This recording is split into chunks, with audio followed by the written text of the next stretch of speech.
Hello, so today I'll be showing you how to do a full background reconstruction. I usually use this when I have to break out my old sheet from, way back when I first got it, starting my business with $100 in the bank. And this is my original image. I'll only use this when the client wants a particular color background. And for this, she had particularly wanted this champagne color, and I didn't have it in my seamless paper. So I broke out the old sheet and we went from there. This is how I would do a full background reconstruction though. So the first thing I'm going to start off by doing is I grab my quick select tool, and I'm just going to start by selecting the subject. You don't need to be too terribly precise with this, because we're going to use the refine tool here in just a moment. Okay, so now we've got her basically selected. I'm going to, with the tool still selected, because otherwise I haven't found a way to make it work. Right click, refine edge, and I'm just going to trace around her. And this will ultimately grab all of these little hairs and some of the flyaway hairs.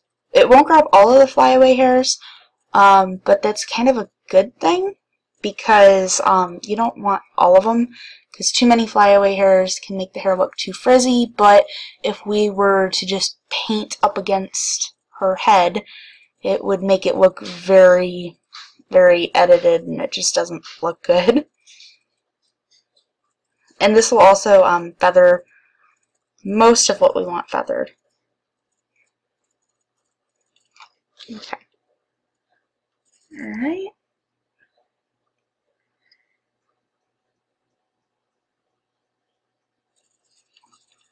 Okay, and so now I'm just going to go back over her skin and things that we wouldn't want painted if the program had decided to select something that we didn't want selected, or omitted something that we didn't want omitted.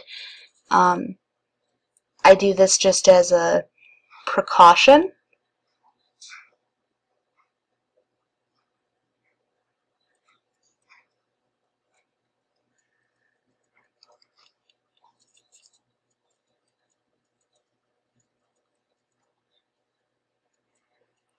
And this will also keep my sharp lines, instead of feathering some of the lines that outline her. So now what I'm going to do is I'm also going to right click and layer via copy, and you'll see now she's on her own layer. Okay, and I'm going to make sure my background layer is selected for this. I have my brush at 100% opacity. I'm going to use a fairly large brush for this, or you can also use the bracket keys to toggle back and forth. And I'm just going to start painting. I know, that easy, right? Okay, and now I'm going to use oh, not an orange. Don't use orange.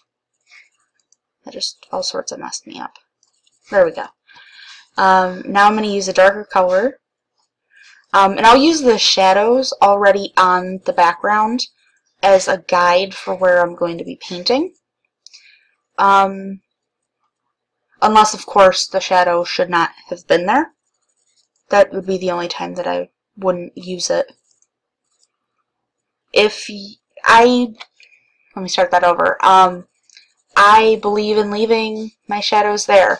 If I was working with a white seamless paper, I would try to omit the shadows. They look beautiful that way. But for color backdrops, I will leave the shadows there. It can look kind of funky otherwise. And also what I'm doing right now is I'm just making sure every little bit is painted. If you don't do that when you go to quick select, you might accidentally quick select part of her head that you hadn't had painted on your background layer, and make it blend like parts of her head outside of where we've got her selected, and it would make the color go out into your background. It doesn't look good, so just be thorough in what you're doing. So I'm just going to go ahead and grab my patch tool. I like using this for skin touch-ups. I like using it for just about anything. And I'm going to keep clicking and dragging until it is blended pretty much the way I'd want it. And I'm going to do this to all of the seams.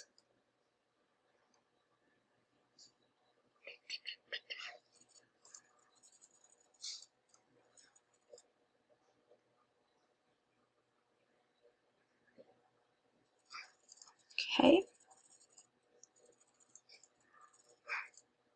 And doing this to all of the seams is going to make everything kind of flow without having any choppy shadows in your picture.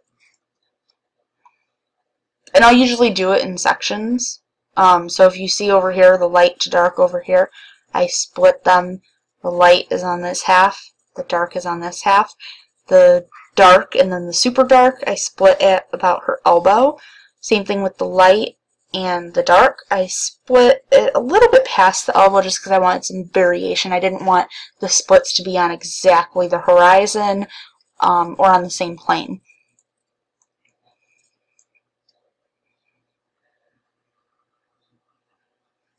Okay, and that looks good to me.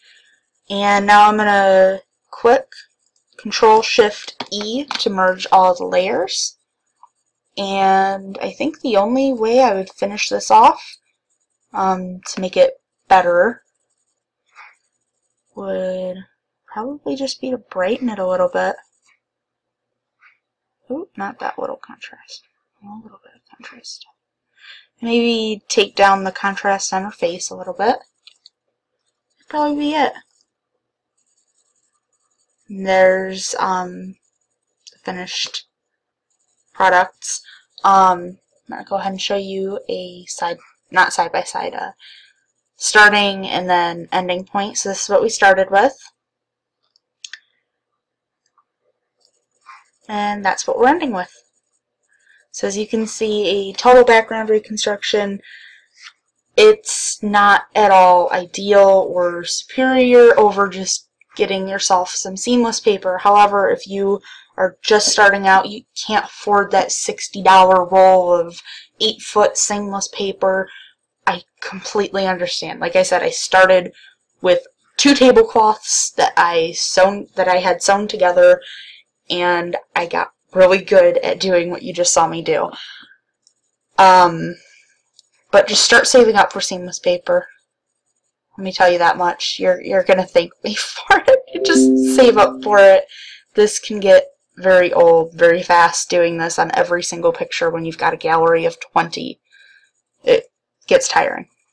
So I hope that you learned something today.